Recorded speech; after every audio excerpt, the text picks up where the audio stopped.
The Mariners made another big move today as they signed infielder Tommy La Stella to a one-year deal to make room on the 40-man roster. Justus Sheffield was DFA'd, which is sad to see, but not surprising. Last year, Tommy La Stella wasn't that great. He hit 239, 282, 350, but throughout his major league career, he's been a 267, 337, 399 hitter overall. He's only hit 40 home runs. He's not a big home run guy, except for randomly in 2019, of course, the juice ball year. He was with San Francisco the last 2 years. Before that, he was with Oakland, and then, of course, with the Angels. That's where we know him most from. La Stella is listed as a second baseman, third baseman, and left fielder. He bats left and throws right. He's someone who could probably give Gino a day off at third base if they needed him to. And of course, the addition of Colin Moran last week, we could definitely see him give Ty France a day off at first base if they wanted to. He's more of a utility infielder coming off of a bad year. In his career, he's a 100 OPS plus player with a 3.6 career WAR. So really, Tommy La Stella isn't that special, but he has really good depth for this lineup. Overall, La Stella is definitely someone who should only be hitting versus righties if he's hitting at all. He hit 245 versus righties last year compared to 190 versus lefties. His only 2 home runs came against righties, and he had 159 at-bats last year versus righties, only 21 versus lefties. In his career, he's a 270 hitter versus righties and a 254 hitter versus lefties. Obviously, as you can see, he has a ton more at-bats versus righties than lefties.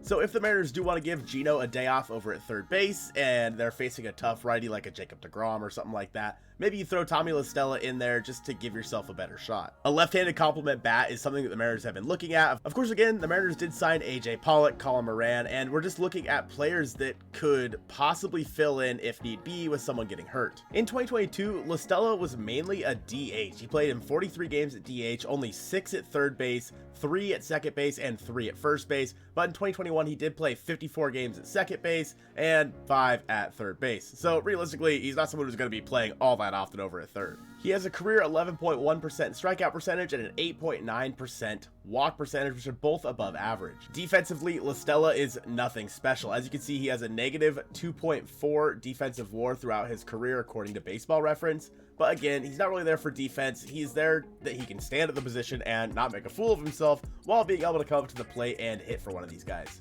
2020 was the last time that Tommy La Stella played in enough games to really show off his percentile rankings. As you can see, his K percentage is really high, which is fantastic. Win percentage really high, which is fantastic. He controls the zone like the Mariners like so much. His walk percentage is pretty good, but otherwise there's nothing too exciting on this list. Again, he's just a guy. Tommy La Stella, good chance he's on your bench. The defensive versatility.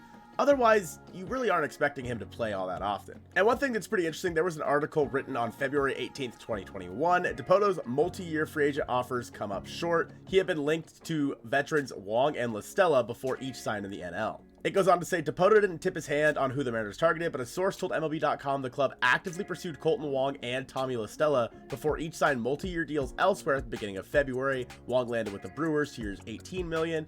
With a club option, and La Stella signed with the Giants on a 3-year, $18.75 million deal. Now, conveniently, both of them are on the Mariners. As for where Tommy La Stella fits in on this team, like I said, probably just a bench bat. I wouldn't even be shocked to see him DFA'd before the year starts, but nonetheless, this is a good signing by the Mariners. As for how the 2023 Mariners are going to do, I have 5 bold predictions in a video that I made earlier today. That video's on the screen now. I appreciate you guys checking out this one. We're so close to 5K subs. Be sure to subscribe, and go Mariners.